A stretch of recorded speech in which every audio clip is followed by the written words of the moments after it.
हंस को बोलता है, अरे तुम हंसिनी को कहां ले जा रहे हो, ये तो मेरी पत्नी है। हंस ने जैसे ही ये सुना, हंस चौंक गया, पूरी तरफ बातें बन गई। ओ माय गॉड, हंसिनी किसकी पत्नी है? उल्लू की पत्नी है, उल्लू की पत्नी है। उल्लू बड़ा नाचने लगा, यस आई वॉन।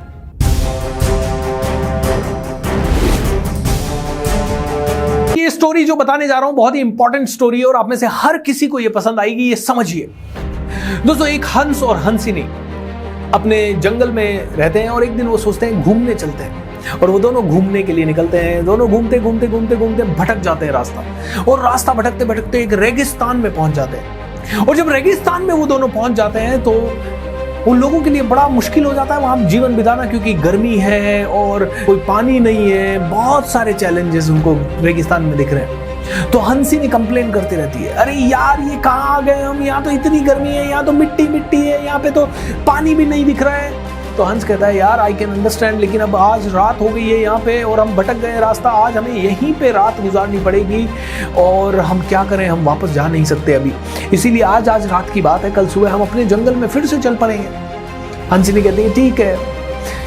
ऐसे करते करते वो एक पेड़ ढूंढते हैं, उस पेड़ के नीचे वो अपना रात गुजारना शुरू करते हैं। लेकिन उसी समय रात भर उस पेड़ पे उल्लू बोलता है, प्या प्या, जो भी उल्ली की आवाज होती है वो उल्लू बोलता है। हंसिनी कंप्लेन करती है, क्या है यहाँ पे तो एक कोई उल्लू प्राणी है जो कि रात भर बोल रहा है, मुझे सोने भी नहीं दे रहा है। अगले दिन सुबह जब ऐसा सिचुएशन होता है तो उल्लू नीचे उतर के दोनों के पास आता है, बोला, आप दोनों से माफी चाहूंगा, मैं रात भर बोल रहा था और मेरे कारण आपको बहुत ज्यादा डिफिकल्टी हुई एंड मैं उल्लू हूँ, मेरा बिहेवियर ये है, मैं क्या करूँ, मैं रात को जागता हूँ और मेरे को जागता हूँ तो मैं आवाज़ भी करता हूँ, आपको नींद नहीं आ पाई इसलिए मैं माफ़ी चाहूँगा।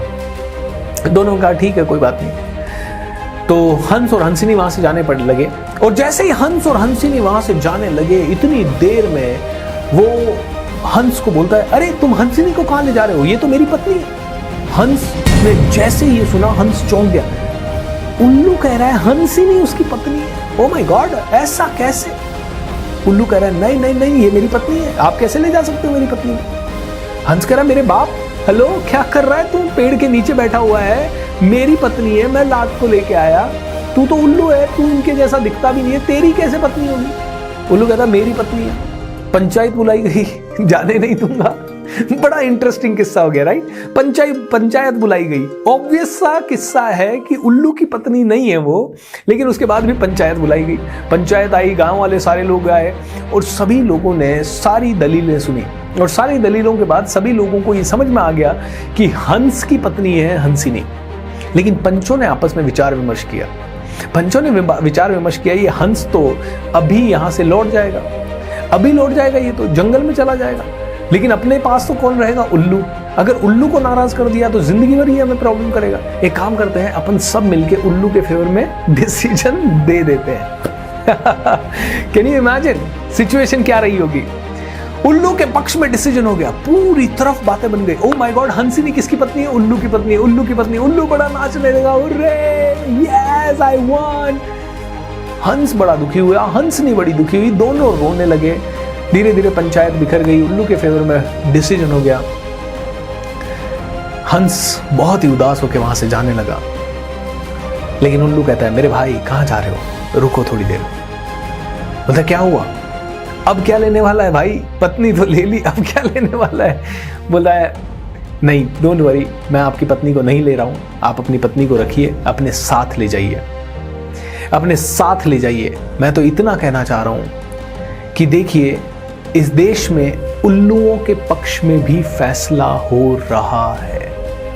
आप कितने भी सही क्यों नहीं है, कहीं ना कहीं फैसला उल्लू के पक्ष में जा रहा है। जहां ऐसे अंधे जजेस हों, जहां ऐसे अंधे रूलर्स हों, जहां ऐसे अंधे डिसीजन मेकर्स हो, वहां उल्लुओं के पक्ष में भी डिसीजन हो रहा है।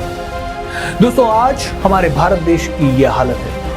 कहीं ना कहीं कई लोग काबिल नहीं है, लेकिन उसके बावजूद भी वो आगे बढ़ रहे हैं। कई लोग काबिल नहीं है, फिर भी उन्हें सत्ता मिल रही है, जस्ट बिकॉज हम में से कई लोग आगे नहीं बढ़ रहे हैं। हम में से कई लोग बुद्धिजीवी बन के अपने आप को आगे नहीं बढ़ा रहे हैं। हम में से कई लोग किसी भी इशू के लिए देश के आगे नहीं आ रहे हैं। तो हमने सारा का सारा डिसीजन मेकिंग कई लोगों के हाथ में दे दिया, एंड बिकॉज ऑफ दैट हम में से कई लोग वो जिंदगी जीने पे मजबूर हैं जो कि हमें नहीं जीनी चाहिए। मैं आपको एक ही चीज कहूंगा, जिंदगी आपकी एक बार मिली है और इस देश को आपकी जरूरत है। कुछ तो ऐसा कर जाइए कि आप में वो स्ट्रेंथ आ जाए, आप में वो ताकत आ जाए। कुछ तो ऐसा कर जाइए कि आप इस देश के लिए काम आ पाए।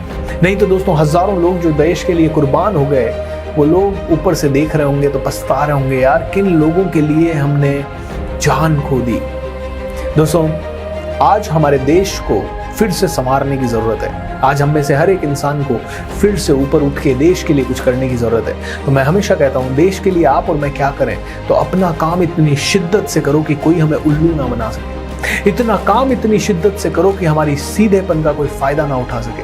अपना काम इतनी शिद्दत से करो कि हम में से हर एक आदमी का टैलेंट दुनिया के आखिरी छोर तक पहुंचे। अपने काम को ही अपनी पूजा बना लो, अपने देश को ही अपना मंदिर बना लो। एंड उसके बाद देखिए, आपकी तरक्की तो होगी होगी, आपके काम के साथ साथ लाखों लोगों की तरक्की होगी। और एक दिन आएगा, एक दिन फिर से आएगा जब हमारा देश विश्व गुरु बनेगा और जब हर एक ताकतवर देश हमारी तरफ दिखेगा। सो दोस्तों, इस कहानी से बहुत ही इंपॉर्टेंट सीख है।